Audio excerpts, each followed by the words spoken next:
नमस्कार। आज हम श्रीमद् भगवत गीता के एक बहुत ही गहरे श्लोक में उतरेंगे। एक ऐसी सीख जो तब रास्ता दिखाती है जब इंसान मुश्किल फैसलों के बीच फंस जाता है। तो चलिए इस गहरे ज्ञान को साथ मिलकर समझते हैं। जिंदगी में कई बार ऐसे मोड़ आते हैं, है ना, जहां एक तरफ हमारा फर्ज, हमारी जिम्मेदारी खड़ी होती है और दूसरी तरफ होता है डर, किसी अनहोनी का डर, कुछ खो देने का डर। और बस ऐसी हालत में सही फैसला लेना जैसे पहाड़ चढ़ने जैसा हो जाता है। हम उलझ कर रह जाते हैं। जानते हैं, ठीक यही उलझन अर्जुन के मन में थी कुरुक्षेत्र के मैदान में। और तब श्री कृष्ण ने उन्हें ये श्लोक सुनाया था। ये सिर्फ शब्द नहीं है, ये एक ऐसा ज्ञान है जो सदियों से हमारा मार्गदर्शन कर रहा है। ये एक बहुत ही पावरफुल पर्सपेक्टिव है। तो इस गहरे संदेश की तह तक पहुंचने के लिए सबसे पहले इसके एक एक शब्द को पकड़ते हैं और उनका मतलब समझते हैं। तो ये श्लोक आखिर कहता क्या है? देखिए, बहुत आसान है। अंतवंत इमे देहा, मतलब ये जो शरीर है ना, ये खत्म होने वाले हैं, नाशवान हैं। फिर नित्य शोक्ता शरीरिणः, ये कहता है कि इस शरीर के अंदर जो आत्मा है वो नित्य है, हमेशा रहने वाली। और वो आत्मा कैसी है?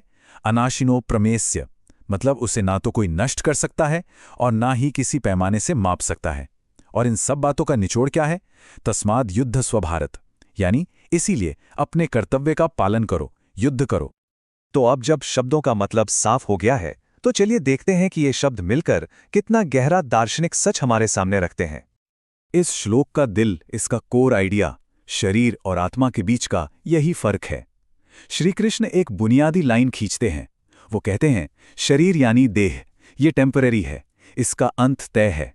लेकिन आत्मा जो इस शरीर में है वो परमानेंट है, शाश्वत है, अविनाशी है। और यहीं श्री कृष्ण के तर्क का पूरा सार छिपा है। वो अर्जुन को समझा रहे हैं कि देखो, शरीर के नष्ट हो जाने का डर अपने धर्म यानी कर्तव्य को छोड़ने की वजह नहीं बन सकता। क्यों? क्योंकि कोई भी फिजिकल लॉस, यहां तक कि मौत भी आत्मा की सच्चाई को बदल नहीं सकती। वो जैसी है वैसी ही रहती है। अब सवाल ये उठता है कि ये तो एक फिलॉसफी हो गई, लेकिन ये प्राचीन ज्ञान आज हमारी जिंदगी में कैसे काम आ सकता है? चलिए देखते हैं। इस पूरी बात का निचोड़ बस इतना है कि जब भी कोई डर, चाहे वो नुकसान का हो या किसी और चीज का, हमें हमारे कर्तव्य के रास्ते से भटकाने लगे, तो इस एक सिद्धांत को याद रखना चाहिए कि भौतिक नुकसान तो आता जाता रहेगा, पर अपने फर्ज को पूरा करना सबसे ऊपर है। और जब ये समझ हमारे अंदर बैठ जाती है, तो ये हमें 3 कमाल के गुण सिखाती है। पहला, निर्भीकता, यानी बिना डरे काम करना। दूसरा, सतर्कता, यानी होश में रहकर विवेक के साथ फैसले लेना। और तीसरा, धर्मपरायणता, मतलब अपने कर्तव्य के लिए पूरी तरह समर्पित रहना। ये समझ हमें भावनाओं में बहने से रोकती है और सही काम करने की हिम्मत देती है। और अंत में ये पूरी बात हमें एक बहुत ही जरूरी सवाल पर लाकर छोड़ देती है।